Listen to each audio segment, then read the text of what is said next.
14.1 परिचय। यह खंड सतत विकास प्राप्त करने के एक तरीके के रूप में जातीय विकास पर केंद्रित है। लेकिन इससे पहले कि हम जातीय विकास में उतरें, आइए पहले देखें कि समय के साथ विकास के दृष्टिकोण कैसे विकसित हुए हैं। समाज के सभी वर्गों को पूरा करने वाले विकास सिद्धांतों की बढ़ती मांग के पीछे के कारणों को समझने के लिए इस विकास को समझना महत्वपूर्ण है। विद्वानों ने सांस्कृतिक विविधताओं और समुदायों के विकास के लिए उनकी विशिष्ट आवश्यकताओं को पहचानने के महत्व पर जोर दिया है। विकास के सामाजिक और सांस्कृतिक पहलुओं के बारे में जागरूकता बढ़ने से विकास के बारे में हमारी सोच में बदलाव आया है। परिणामस्वरूप सतत विकास और जातीय विकास पहले के विकासात्मक सिद्धांतों की आलोचना के रूप में उभरे हैं। इस इकाई में हम विकास पर विभिन्न दृष्टिकोणों, विकास में सांस्कृतिक विचारों और जातीय विकास के लिए रणनीतियों का पता लगाएंगे। 14.2 विकास सिद्धांतों का विकास। विकास सिद्धांतों के अध्ययन से पता चलता है कि समय के साथ उनसे जुड़े अर्थ और अवधारणाएं बदल गई हैं। प्रारंभ में विकास का मुख्य उद्देश्य पश्चिमी देशों की उन्नत औद्योगिक स्थिति तक पहुंचना था, जो प्रगति की कमियों और मुद्दों को संबोधित करने पर केंद्रित था।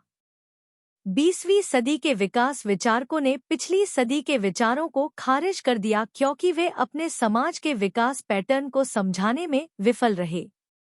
19वीं सदी की सोच की उनकी आलोचना गैर पश्चिमी देशों में औद्योगिकरण की प्रक्रिया से जुड़ी थी, जिसके कारण कई लोगों का विस्थापन हुआ और इन समाजों के भीतर सामाजिक संबंध बाधित हुए। आर्थिक विकास से लेकर मानव विकास तक औपनिवेशिक अर्थव्यवस्थाओं के विकास ने औपनिवेशिक देशों को अपने शासकों, मुख्य रूप से यूरोपीय देशों पर निर्भर बना दिया है। हालांकि इस निर्भरता के कारण इन उपनिवेशों में उचित औद्योगिकरण नहीं हो पाया है। इसके बजाय विकास ने अधिकतर उपनिवेशवादियों के हितों की पूर्ति की। उदाहरण के लिए, यूरोपीय देशों ने भारत में कपड़ा जैसे स्थानीय उद्योगों को नुकसान पहुंचाया और मिस्र, तुर्की और फारस में औद्योगिकरण के प्रयासों में बाधा डाली। समय के साथ आर्थिक विकास का विचार विकास सोच का केंद्र बन गया।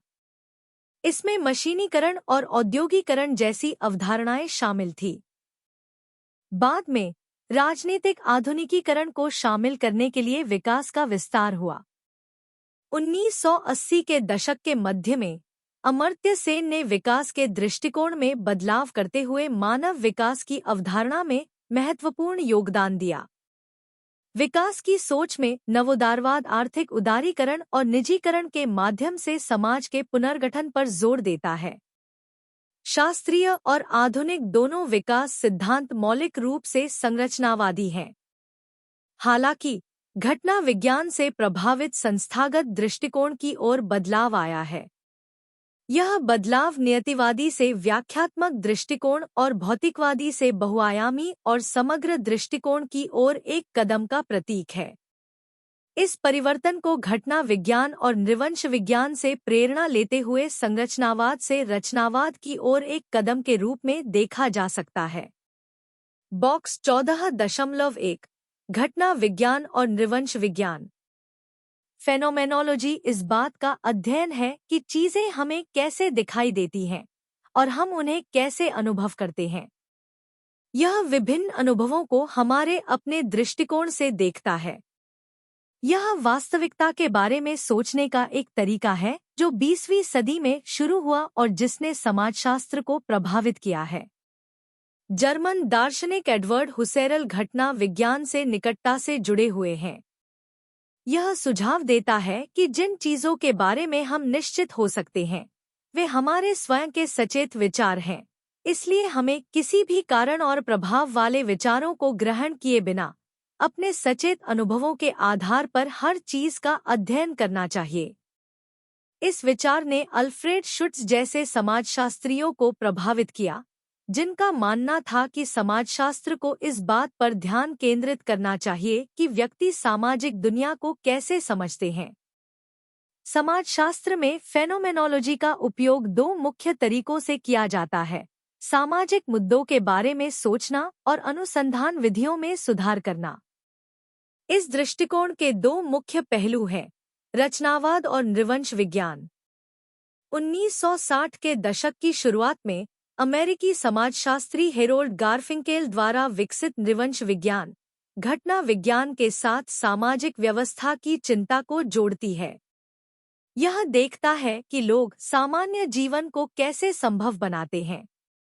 अन्य समाजशास्त्रीय दृष्टिकोणों के विपरीत, जो मानते हैं कि सामाजिक व्यवस्था मौजूद है, नृवंश विज्ञानियों का मानना है कि यह वास्तविक नहीं है।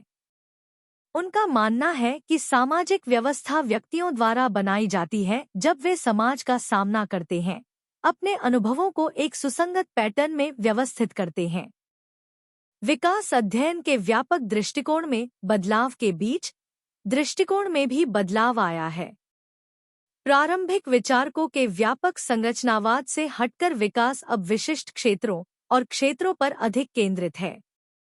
जबकि पहले के सिद्धांतों का लक्ष्य वैश्विक अनुप्रयोग था, आधुनिक विकास सोच इस विचार को खारिज कर देती है, स्थानीय आवश्यकताओं के अनुरूप विविध दृष्टिकोणों का पक्ष लेती है। अब विकास केवल विकास के बारे में नहीं है, बल्कि किस प्रकार का विकास है, और केवल विकास नहीं है, बल्कि किस प्रकार का है। इससे सतत विकास और गरीब समर्थक विकास जैसी नई दिशाएं सामने आई हैं। वर्तमान दृष्टिकोण सहभागी तरीकों का पालन करते हुए विभिन्न समूहों और अभिनेताओं की भागीदारी पर जोर देते हैं। सतत विकास के लिए समुदाय में ही निहित दृष्टिकोण की आवश्यकता होती है। पहले यह माना जाता था कि प्रौद्योगिकी और पूंजी आयात करने से विकास को बढ़ावा मिलेगा, लेकिन यह टिकाऊ साबित नहीं हुआ है। विद्वान अब सहभागी, समुदाय आधारित कार्यक्रमों की वकालत करते हैं, जहां स्थानीय लोग अपनी आवश्यकताओं की पहचान करते हैं और परियोजना के डिजाइन और कार्यान्वयन में योगदान करते हैं। विकास में उन लोगों को शामिल किया जाना चाहिए जिनकी वह सेवा करता है, और सतत विकास उनके जीवन को प्रभावित करने वाली निर्णय लेने की प्रक्रियाओं में उनकी भागीदारी के महत्व पर जोर देता है। ऐसे कार्यक्रम जिनमें स्थानीय समुदाय शामिल नहीं होता, अक्सर विफल हो जाते हैं, जो सामुदायिक भागीदारी की आवश्यकता को उजागर करते हैं। विकास में संस्कृति। अतीत में जब कुछ देशों पर दूसरों का नियंत्रण था, तो उनका लक्ष्य अपनी प्रगति के लिए अपने शासकों की तरह अधिक आधुनिक बनना था। उन्होंने आधुनिक समाजों के तौर तरीकों की नकल करने की कोशिश की, जो ज्यादातर पश्चिमी थे। इसलिए जब हम आधुनिकीकरण और विकास के बारे में बात करते थे, तो इसका मतलब अक्सर उपनिवेशित समाजों को उनके औपनिवेशिक शासकों की तरह बनाना होता था। इस प्रक्रिया से समाज में बड़े परिवर्तन आए। लेकिन जैसे जैसे उपनिवेशों को आज़ादी मिली, विकास संबंधी चर्चाओं में उनकी अपनी संस्कृतियां अधिक महत्वपूर्ण होने लगी। 1996 में संस्कृति और विकास पर विश्व आयोग ने विकास वार्ता में संस्कृति को और अधिक महत्वपूर्ण बना दिया। अब हम संस्कृति को ऐसी चीज के रूप में नहीं देखते हैं जो विकास को रोकती है, बल्कि ऐसी चीज के रूप में देखते हैं जो समाज को विकसित होने में मदद कर सकती है। समय के साथ विकास अध्ययनों ने सांस्कृतिक मतभेदों पर अधिक ध्यान केंद्रित करना शुरू कर दिया है। इससे पहले अधिकांश अध्ययन राष्ट्रीय स्तर पर विकास को देखते थे, लेकिन अब हम राष्ट्रों के भीतर समुदायों जैसे छोटे समूहों पर अधिक ध्यान दे रहे हैं। इन अध्ययनों में सामुदायिक विकास, स्थानीय अर्थव्यवस्था की वृद्धि और विशिष्ट क्षेत्रों में विकास अधिक महत्वपूर्ण होते जा रहे हैं। हम विभिन्न प्रकार के स्थानीय विकास को देखते हैं, जैसे शहरों, ग्रामीण क्षेत्रों और विभिन्न क्षेत्रों में। हम क्षेत्रीय असमानता, क्षेत्रीय गौरव और विशिष्ट जातीय समूहों के विकास जैसी चीजों का भी अध्ययन करते हैं। लेकिन विकास अब केवल राष्ट्रों के भीतर ही नहीं हो रहा है। राष्ट्रों के बीच सहयोग और वैश्विक आर्थिक नीतियों के माध्यम से विभिन्न क्षेत्रों में विकास भी होता है। क्षेत्र विकास की महत्वपूर्ण इकाई बन गए हैं और अंतर्राष्ट्रीय संगठनों और संयुक्त राष्ट्र की नीतियों के माध्यम से वैश्विक स्तर पर भी विकास हो रहा है। विकास में संस्कृति पर विचार करना कोई नई बात नहीं है। यह पहले के कई दृष्टिकोणों का हिस्सा रहा है। संस्कृति और विकास का अध्ययन मानव विज्ञान में शुरू हुआ, विशेषकर विकास मानव विज्ञान नामक क्षेत्र में। इस क्षेत्र ने समय के साथ विकास अध्ययनों को बहुत प्रभावित किया है। मानव विज्ञान के तरीके, जैसे प्रतिभागी अवलोकन, विकास अध्ययनों में आम हो गए हैं। ये अध्ययन अक्सर स्थानीय लोगों को अपने समुदायों की मदद करने की योजना और कार्रवाई में शामिल करते हैं। आजकल विकास योजना में आमतौर पर संस्कृति को ध्यान में रखा जाता है, क्योंकि आप वास्तव में विकास को संस्कृति से अलग नहीं कर सकते। जब हम विकास की योजना बनाते हैं, तो हम सोचते हैं कि संस्कृति आर्थिक विकास को कैसे प्रभावित करती है। राजनीतिक और सामाजिक विकास पर कभी-कभी कम ध्यान दिया जाता है। कुछ नीतियां, जैसे डच विकास निगम नीति, कहती हैं कि संस्कृति विकास को अंतिम रूप देने की कुंजी है। इस विचार के बारे में पहली बार 1986 में स्टेवनहेगन द्वारा और फिर 1995 में हेटने द्वारा बात की गई थी। उन्होंने कहा कि विकास को उन लोगों पर ध्यान केंद्रित करना चाहिए जिनकी मदद करना है, जिसे जातीय विकास दृष्टिकोण कहा जाता है। यह दृष्टिकोण देखता है कि स्वदेशी लोगों की संस्कृति का समर्थन कैसे किया जाए। डच नीति समुदायों को संस्कृति के रखवाले के रूप में देखती है, संपूर्ण राष्ट्रों के रूप में नहीं। यह एक राष्ट्र के भीतर समुदायों के बीच मतभेदों को महत्व देता है। चिंतन और कार्रवाई 14.1 सांस्कृतिक विचारों को योजना का हिस्सा क्यों बनाया जाना चाहिए? उपयुक्त उदाहरणों सहित चर्चा कीजिए। शीर्षक: योजना में सांस्कृतिक विचारों को शामिल करना सफलता के लिए एक महत्वपूर्ण पहलू। परिचय: आज की परस्पर जुड़ी दुनिया में, जहां वैश्वीकरण ने सीमाएं धुंधली कर दी हैं और विविध संस्कृतियों को निकट संपर्क में ला दिया है, योजना में सांस्कृतिक विचारों को समझना और शामिल करना अपरिहार्य हो गया है। चाहे वह व्यवसाय, शिक्षा, स्वास्थ्य सेवा या किसी अन्य क्षेत्र में हो, सांस्कृतिक संवेदनशीलता योजनाओं और रणनीतियों की सफलता और प्रभावशीलता सुनिश्चित करने में महत्वपूर्ण भूमिका निभाती है। इस प्रतिबिंब में हम प्रासंगिक दृष्टांतों द्वारा समर्थित इस बात पर गहराई से विचार करेंगे कि सांस्कृतिक विचार योजना का एक अभिन्न अंग क्यों होना चाहिए। योजना में सांस्कृतिक विचारों को समझना। योजना में सांस्कृतिक विचार योजनाओं के निर्माण और कार्यान्वयन में सांस्कृतिक मानदंडों, मूल्यों, विश्वासों और प्रथाओं की स्वीकृति और समावेश को संदर्भित करते हैं। इसमें एक समुदाय, संगठन या समाज के भीतर सांस्कृतिक विविधता को पहचानना और इन मतभेदों को समायोजित और सम्मान करने के लिए रणनीतियों को अपनाना शामिल है। योजना में सांस्कृतिक विचारों को शामिल करने के कारण: प्रभावशीलता बढ़ाना। सांस्कृतिक विचार योजनाओं को उस सांस्कृतिक संदर्भ के साथ जोड़कर उनकी प्रभावशीलता को बढ़ाते हैं जिसमें उन्हें लागू किया जाएगा। उदाहरण के लिए, एक विपणन अभियान जो किसी विशेष क्षेत्र की सांस्कृतिक संवेदनशीलता का सम्मान करता है, लक्षित दर्शकों के साथ प्रतिध्वनित होने और सकारात्मक परिणाम देने की अधिक संभावना है। विश्वास और तालमेल बनाना। सांस्कृतिक संवेदनशीलता हितधारकों के बीच विश्वास और तालमेल को बढ़ावा देती है। जब योजनाएं सांस्कृतिक बारीकियों की समझ और सराहना को प्रतिबिंबित करती हैं, तो यह इसमें शामिल समुदाय या दर्शकों के प्रति सम्मान प्रदर्शित करती है, जिससे रिश्ते मजबूत होते हैं और बेहतर सहयोग होता है। गलत व्याख्या और अपराध से बचना।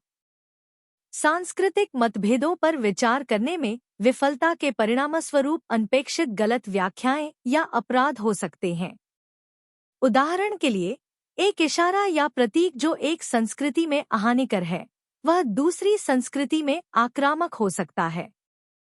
सांस्कृतिक विचारों को शामिल करके योजनाकार ऐसी गलतफहमियों के जोखिम को कम कर सकते हैं। समावेशिता और विविधता को बढ़ावा देना। समावेशी योजना विभिन्न सांस्कृतिक समूहों के विविध दृष्टिकोण और आवश्यकताओं को स्वीकार करती है। सांस्कृतिक कारकों पर विचार करके योजनाकार यह सुनिश्चित कर सकते हैं कि रणनीतियां समावेशी हैं और सभी हितधारकों की जरूरतों को पूरा करती हैं, जिससे विविधता और समानता को बढ़ावा मिलता है। स्थानीय संदर्भों को अपनाना। सांस्कृतिक विचार योजनाकारों को भाषा, रीति रिवाजों, परंपराओं और सामाजिक आर्थिक स्थितियों जैसे कारकों को ध्यान में रखते हुए स्थानीय संदर्भों में रणनीतियों को अनुकूलित करने में सक्षम बनाते हैं। यह स्थानीयकरण विशिष्ट समुदायों या क्षेत्रों के भीतर योजनाओं की प्रासंगिकता और स्वीकृति को बढ़ाता है।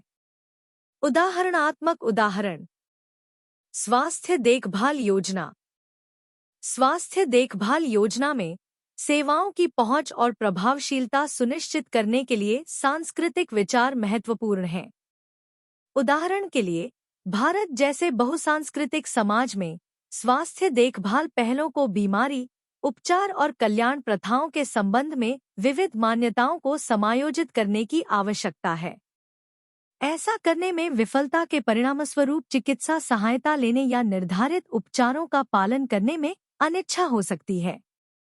शैक्षिक योजना। शैक्षिक योजना में समावेशी शिक्षण वातावरण बनाने के लिए सांस्कृतिक विचार आवश्यक हैं।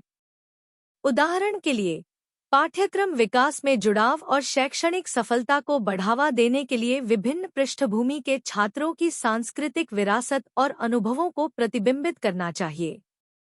इसके अलावा शिक्षण विधियों और कक्षा प्रथाओं को संचार शैलियों और सीखने की प्राथमिकताओं में सांस्कृतिक अंतर के प्रति संवेदनशील होना चाहिए। शहरी नियोजन। शहरी नियोजन में सांस्कृतिक विचार शहरों के डिजाइन और विकास को प्रभावित करते हैं, ताकि उनके निवासियों की पहचान और जरूरतों को प्रतिबिंबित किया जा सके। उदाहरण के लिए, शहरी पुनरुद्धार परियोजनाओं को सांस्कृतिक स्थलों और विरासत स्थलों को संरक्षित करना और उनका जश्न मनाना चाहिए, यह सुनिश्चित करते हुए कि निर्मित वातावरण समुदाय की विविधता और इतिहास को दर्शाता है। इसके अतिरिक्त परिवहन और बुनियादी ढांचे की योजना को गतिशीलता और पहुंच के संबंध में सांस्कृतिक प्राथमिकताओं को ध्यान में रखना चाहिए। व्यावसायिक नियोजन। व्यवसाय योजना में सफल बाजार प्रवेश और विस्तार के लिए सांस्कृतिक विचार महत्वपूर्ण हैं। उदाहरण के लिए, बहुराष्ट्रीय निगमों को स्थानीय सांस्कृतिक मूल्यों और प्राथमिकताओं के अनुरूप अपनी मार्केटिंग रणनीतियों को अनुकूलित करने की आवश्यकता है। इसमें लक्ष्य बाजारों के सांस्कृतिक मानदंडों और उपभोक्ता व्यवहार के अनुरूप उत्पाद सुविधाओं, पैकेजिंग, विज्ञापन संदेशों या वितरण चैनलों को संशोधित करना शामिल हो सकता है। निष्कर्ष: योजना में सांस्कृतिक विचारों को शामिल करना केवल संवेदनशीलता या विनम्रता का मामला नहीं है, यह सफलता के लिए एक रणनीतिक अनिवार्यता है। सांस्कृतिक मतभेदों को समझकर और उनका सम्मान करके योजनाकार अधिक प्रभावी, समावेशी और टिकाऊ रणनीतियां बना सकते हैं जो विविध हितधारकों के साथ मेल खाती हों। स्वास्थ्य देखभाल और शिक्षा से लेकर शहरी विकास और व्यवसाय तक सांस्कृतिक विचार योजना के हर पहलू में व्याप्त हैं, जो एक वैश्विक समाज के रूप में हमारे बातचीत करने, नवाचार करने और प्रगति करने के तरीके को आकार देते हैं। विभिन्न दृष्टिकोणों का उद्भव। जैसे जैसे विकासात्मक सिद्धांत विकसित हुए, विकास केंद्रित सिद्धांतों जैसे पारंपरिक विचारों को भारी आलोचना का सामना करना पड़ा। समय के साथ पहले के सिद्धांतों की कमियों को दूर करने के लिए नए दृष्टिकोण सामने आए। ये वैकल्पिक दृष्टिकोण विकास की मुख्यधारा के तरीकों से बदलाव का प्रतिनिधित्व करते हैं। कुछ स्थानीय विकास पर ध्यान केंद्रित करते हैं, जबकि अन्य निर्भरता सिद्धांत की तरह पश्चिमी समाजों की तुलना में गैर पश्चिमी समाजों में बड़े आर्थिक परिवर्तनों की जांच करते हैं। एक अन्य दृष्टिकोण बाहरी समर्थन पर भरोसा किए बिना अपनी शर्तों पर परिवर्तन और विकास चलाने की लोगों की क्षमता पर जोर देता है। वैकल्पिक विकास। 1970 के दशक के बाद से वैकल्पिक विकास ने जोर पकड़ लिया है, विशेषकर जनकेंद्रित विकास के रूप में। यह दृष्टिकोण उन लोगों की जरूरतों को पूरा करने को प्राथमिकता देता है जिनका लाभ उठाना इसका लक्ष्य है। इसे अंतर्जात विकास के रूप में भी जाना जाता है और यह अपने स्वयं के तरीकों के साथ आता है, जिसमें अक्सर समुदाय की सक्रिय भागीदारी शामिल होती है। पिछले दृष्टिकोणों के विपरीत, वैकल्पिक विकास सहभागी, आत्मनिर्भर और लक्ष्य उन्मुख है, जो समुदाय की बुनियादी जरूरतों को पूरा करने पर केंद्रित है। हालांकि कुछ विद्वान इन दृष्टिकोणों को मुख्यधारा के रूप में देखते हैं, लेकिन वे व्याधुनिकीकरण या विकास विरोधी विचारों पर अधिक जोर नहीं देते हैं। वैकल्पिक विकास विधियां समय के साथ मुख्यधारा की विकास प्रथाओं में एकीकृत हो गई हैं। हालांकि वे कट्टरपंथी नहीं हैं, फिर भी उन्हें प्रगतिशील और विभिन्न संदर्भों के अनुकूल माना जाता है। एक प्रस्तावित अवधारणा एक और विकास, बुनियादी जरूरतों, आत्मनिर्भरता और स्थिरता जैसे तत्वों को जोड़ती है, लेकिन यह एक विशिष्ट प्रतिमान में जम नहीं पाई है। आज वैकल्पिक और मुख्यधारा के विकास के बीच की रेखाएं धुंधली हो गई हैं। भागीदारी और स्थिरता जैसे सिद्धांतों को दोनों द्वारा अपनाया जा रहा है। इस विलय से मुख्यधारा वैकल्पिक विकास (MAD) के नाम से जाना जाने वाला विकास हुआ है। अंतर्जात विकास दृष्टिकोण। अंतर्जात विकास की अवधारणा वैकल्पिक विकास के विचार से आती है। यह किसी संस्कृति की प्रगति के अपने तरीके पर ध्यान केंद्रित करता है। अंतर्जात विकास का अर्थ है किसी संस्कृति के भीतर से बढ़ना और सुधार करना। यह विकास को आगे बढ़ाने के लिए संस्कृति की नींव और मूल्यों पर निर्भर करता है। यह किसी समाज के सामाजिक, सांस्कृतिक और प्रतीकात्मक पहलुओं को ध्यान में रखता है। अंतर्जात विकास मुख्यधारा के विकास के विपरीत है, जो अक्सर पश्चिमी सांस्कृतिक मानदंडों का पालन करते हुए परिवर्तन और आधुनिकीकरण पर जोर देता है। मुख्यधारा के विकास को कभी-कभी पश्चिमीकरण भी कहा जाता है। हालांकि अंतर्जात विकास का अर्थ है आत्मविश्वास पैदा करने के लिए पारंपरिक रीति-रिवाजों और मान्यताओं से हटना। जब कोई संस्कृति अपने लक्ष्य और मूल्य स्वयं निर्धारित करती है, तो उसे आत्माश्वासन प्राप्त होता है। उसका मानना है कि आधुनिकता उसकी अपनी संस्कृति के भीतर से आ सकती है, इसलिए उसे पश्चिम की नकल करने की जरूरत नहीं है। यह अन्यत्र से उधार ली गई परंपराओं के आधुनिकीकरण के विचार को खारिज करता है। कोई भी समाज अपनी शर्तों पर प्रगति कर सकता है, इसे किसी दूसरे के रास्ते पर चलने की जरूरत नहीं है। रहमान 1993 का तर्क है कि विकास भीतर से आता है, दूसरों की नकल करने की कोई आवश्यकता नहीं है। यदि कोई समाज पश्चिमी मॉडलों की नकल करके आधुनिकीकरण करने का प्रयास करता है, तो वह असंगत पश्चिमी तत्वों को शामिल करके अपनी ही संस्कृति को नष्ट करने का जोखिम उठाता है। इससे सामाजिक मूल्यों, नैतिकता और विश्वासों का ह्रास हो सकता है। परंपरा अक्सर पश्चिमी शैली के आधुनिकीकरण का विरोध करती है, जिससे परंपरा और आधुनिकता के बीच टकराव होता है और समाज में अस्थिरता पैदा होती है। इसलिए 1990। हालांकि भीतर से आधुनिकीकरण का अर्थ है नए तत्वों का आविष्कार करना और परिवर्तन को अपनाना। परंपरा नवप्रवर्तन, परिवर्तन और विकास का स्रोत भी हो सकती है। आंतरिक विकास का मूल विचार विकास को देखने के एक अलग तरीके का आधार बनता है। हालांकि किसी संस्कृति के भीतर से क्या आता है और उसके बाहर से क्या आता है, इसके बीच अंतर करने में कठिनाइयां होती हैं।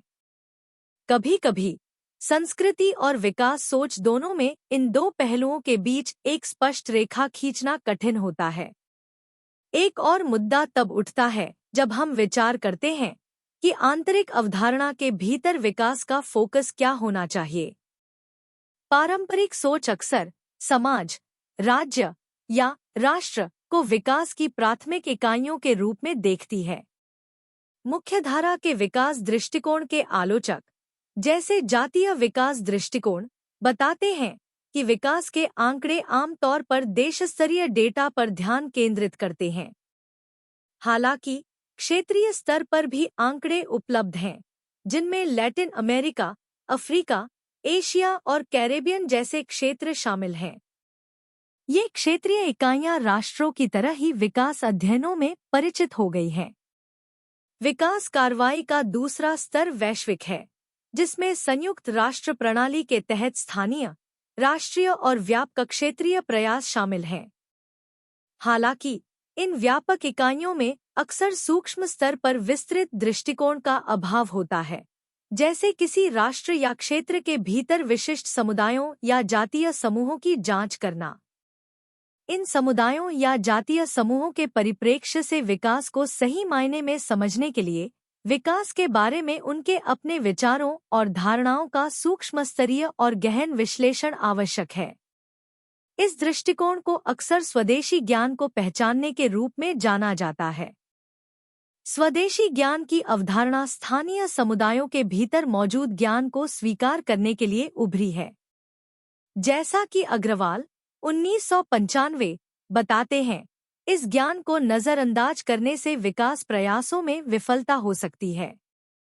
विकास के दृष्टिकोण में एक उल्लेखनीय बदलाव आया है, जो मुख्य रूप से नृवंश विज्ञान से प्रभावित है, ज्ञानोदय या सकारात्मक दृष्टिकोण से दूर है।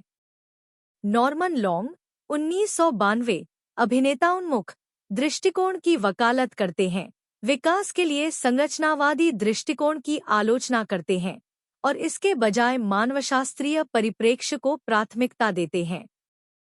चिंतन और क्रिया 14.2 विकास के विभिन्न वैकल्पिक दृष्टिकोणों पर चर्चा करें और विकास के विशिष्ट दृष्टिकोण के रूप में जातीय विकास के उद्भव के पीछे के कारणों का वर्णन करें।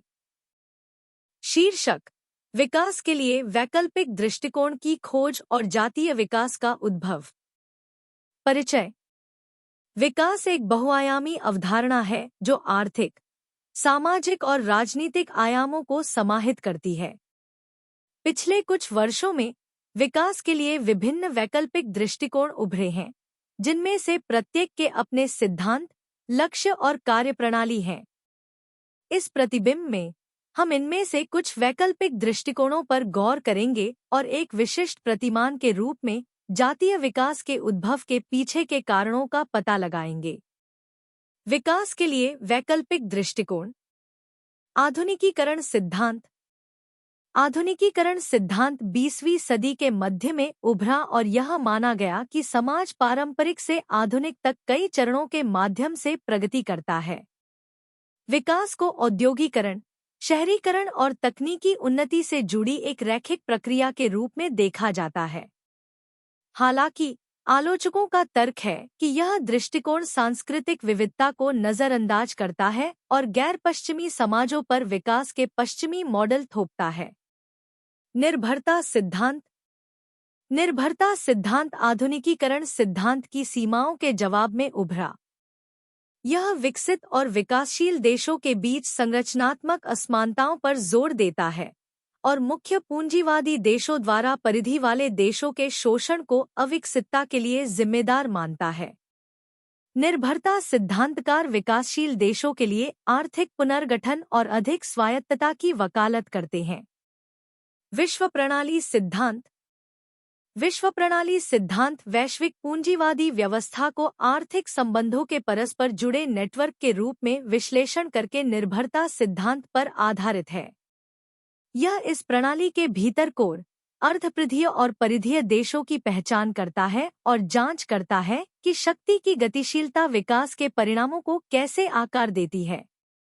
इस दृष्टिकोण के समर्थक मुख्य देशों के प्रभुत्व को चुनौती देने के लिए परिधीय देशों के बीच एकजुटता का तर्क देते हैं।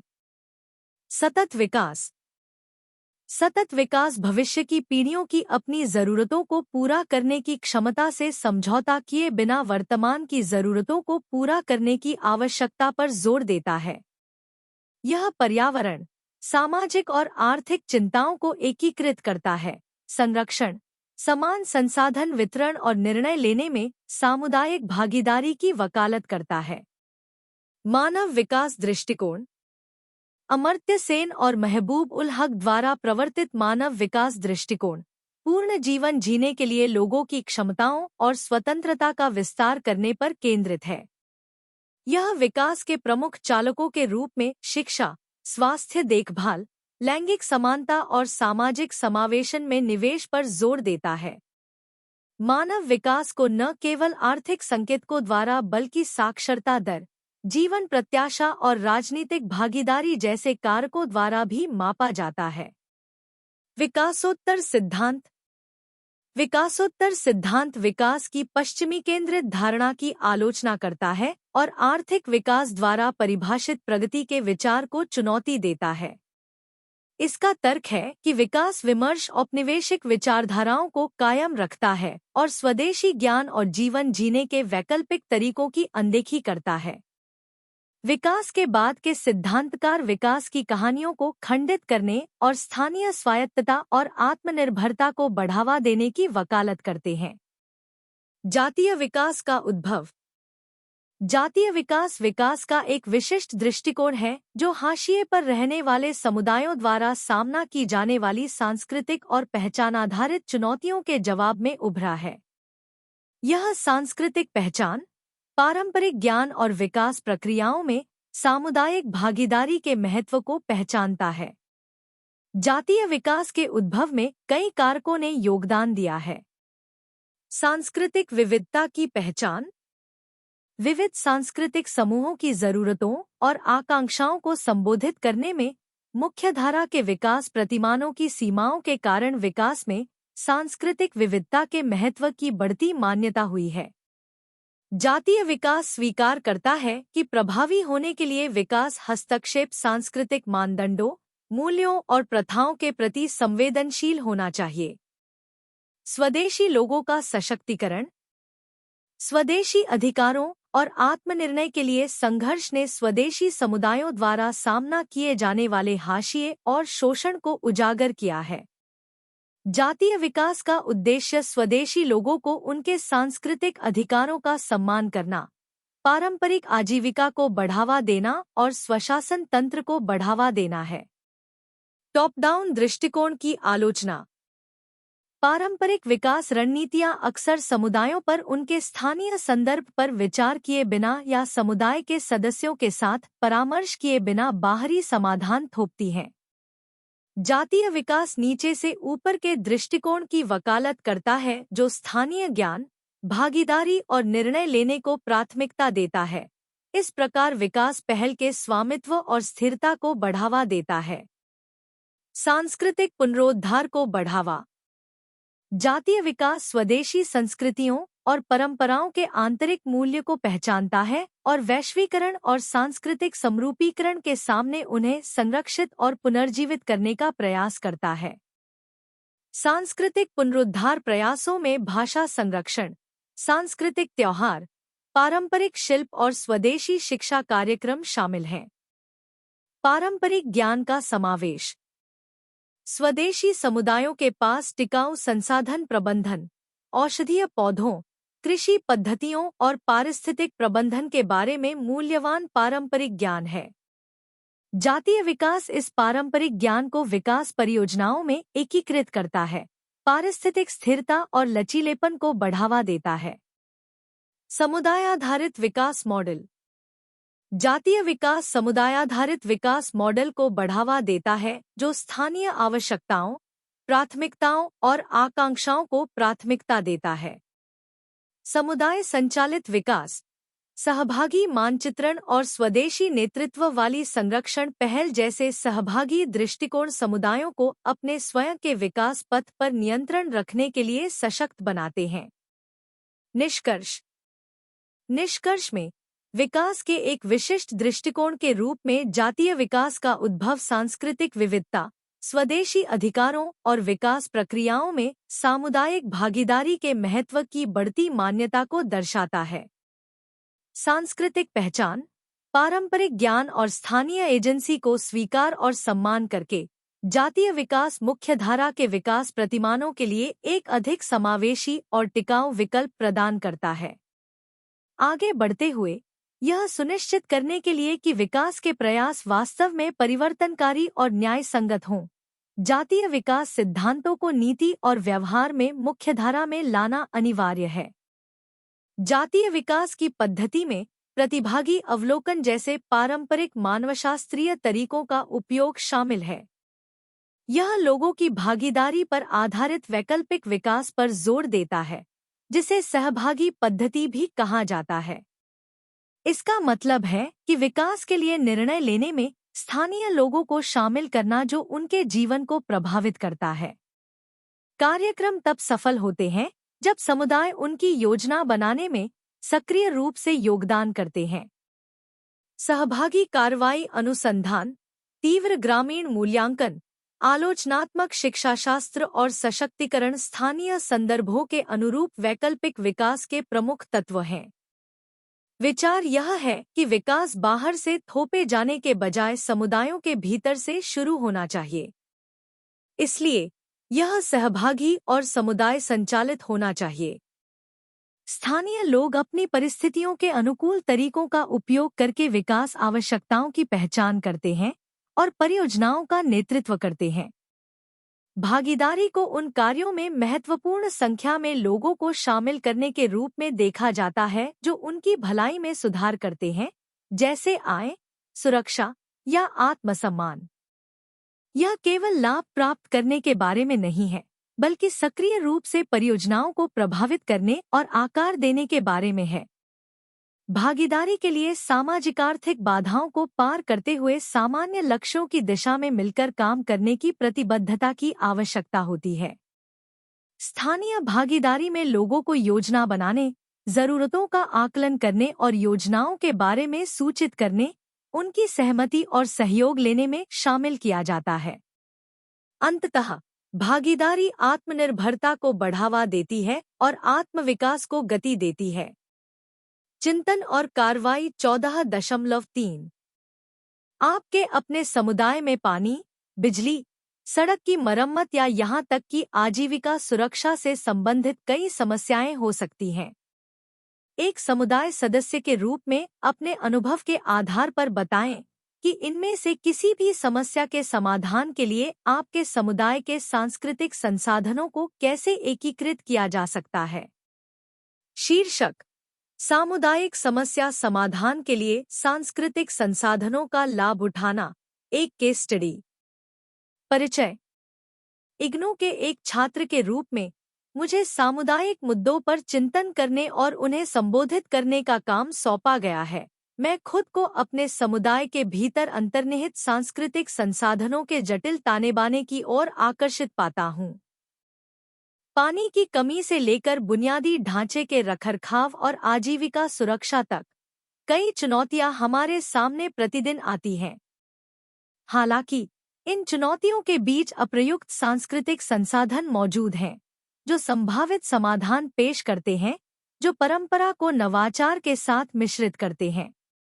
एक समुदाय के सदस्य के रूप में प्राप्त व्यक्तिगत अनुभवों और अंतर्दृष्टि से प्रेरणा लेते हुए मैं इन महत्वपूर्ण मुद्दों के समाधान के लिए सांस्कृतिक संसाधनों का उपयोग करने के तरीकों पर विचार करता हूँ। सांस्कृतिक संसाधनों को समझना। विशिष्ट सामुदायिक चुनौतियों पर चर्चा करने से पहले सांस्कृतिक संसाधनों की व्यापकता और गहराई को समझना महत्वपूर्ण है। मूर्त कलाकृतियों और स्मारकों से परे सांस्कृतिक संसाधनों में पीढ़ियों से चली आ रही परंपराएं, ज्ञान प्रणालियां, अनुष्ठान और सामाजिक प्रथाएं शामिल हैं। ये संसाधन पहचान के स्तंभ के रूप में काम करते हैं, सामुदायिक एकजुटता और लचीलेपन को आकार देते हैं। इसके अलावा वे अक्सर व्यावहारिक ज्ञान रखते हैं और समसामयिक समस्याओं का स्थायी समाधान पेश करते हैं। जल की कमी एक सांस्कृतिक परिप्रेक्ष्य।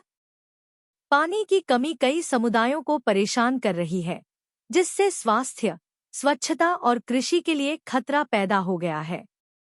मेरे अपने समुदाय में अनियमित वर्षा पैटर्न और भूजल के अत्यधिक दोहन के कारण यह समस्या और भी गंभीर हो गई है।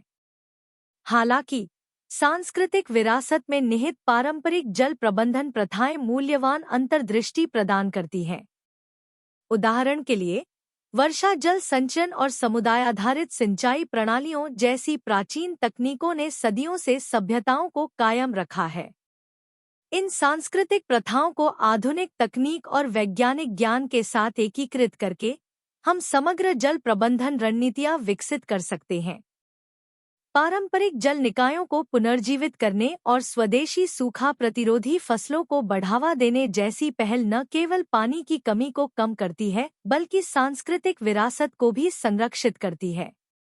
इसके अतिरिक्त लोक कथाओं और कहानी कहने पर समुदाय के नेतृत्व वाले जागरूकता अभियान जल संरक्षण के प्रति सामूहिक जिम्मेदारी की भावना पैदा कर सकते हैं। बुनियादी ढांचे का रखरखाव, सांस्कृतिक समुदायों को शामिल करना। मेरे समुदाय में एक और महत्वपूर्ण मुद्दा बुनियादी ढांचे, विशेषकर सड़कों का रखरखाव है। गड्ढे, दरारें और असमान सतहें न केवल परिवहन में बाधा डालती हैं, बल्कि सड़क सुरक्षा को भी खतरे में डालती हैं।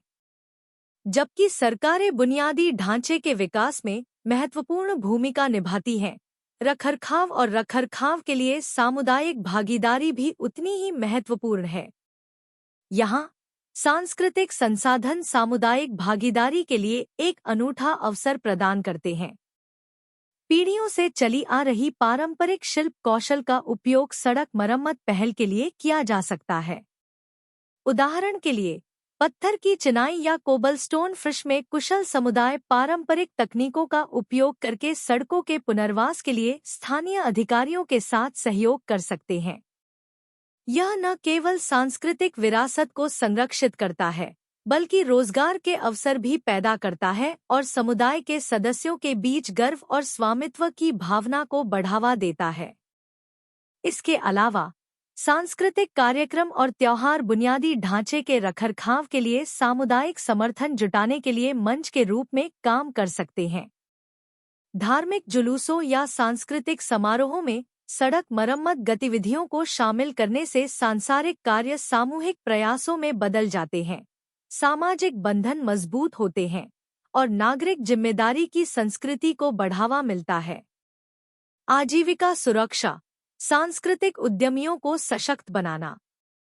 आर्थिक अनिश्चितताओं के सामने सामुदायिक कल्याण के लिए आजीविका सुरक्षा सुनिश्चित करना सर्वोपरि है। सांस्कृतिक विरासत में गहराई से निहित पारंपरिक व्यवसाय और कारीगर शिल्प स्थायी आजीविका विकल्प प्रदान करते हैं। हालांकि बदलते बाजार की गतिशीलता और सामाजिक-आर्थिक बदलाव से इन व्यवसायों की व्यवहार्यता को खतरा है। इस चुनौती से निपटने के लिए सांस्कृतिक उद्यमियों को सशक्त बनाने वाली पहल आवश्यक है। कौशल विकास कार्यशालाओं और विपणन सहायता के माध्यम से पारंपरिक शिल्प को पुनर्जीवित और बढ़ावा देने से स्थानीय अर्थव्यवस्थाओं का कायाकल्प हो सकता है। उदाहरण के लिए, मिट्टी के बर्तन, बुनाई या लकड़ी की नक्काशी में कुशल कारीगर उत्पाद विविधीकरण और बाजार लिंकेज में प्रशिक्षण प्राप्त कर सकते हैं, जिससे उन्हें उपभोक्ता की बदलती प्राथमिकताओं के अनुकूल बनने में मदद मिलेगी। इसके अलावा बढ़ते सांस्कृतिक पर्यटन क्षेत्र का दोहन आजीविका वृद्धि के लिए आकर्षक अवसर प्रस्तुत करता है। स्वदेशी कला, शिल्प और पाक परंपराओं का प्रदर्शन करके समुदाय सांस्कृतिक विरासत को संरक्षित और बढ़ावा देते हुए पर्यटकों को आकर्षित कर सकते हैं। स्थानीय कारीगरों, टूर ऑपरेटरों और आतिथ्य व्यवसायों के बीच सहयोग स्थायी पर्यटन सर्किट बना सकता है, जो आगंतुकों और निवासियों दोनों को समान रूप से लाभान्वित करता है। सांस्कृतिक संसाधनों का एकीकरण, एक सहयोगात्मक दृष्टिकोण।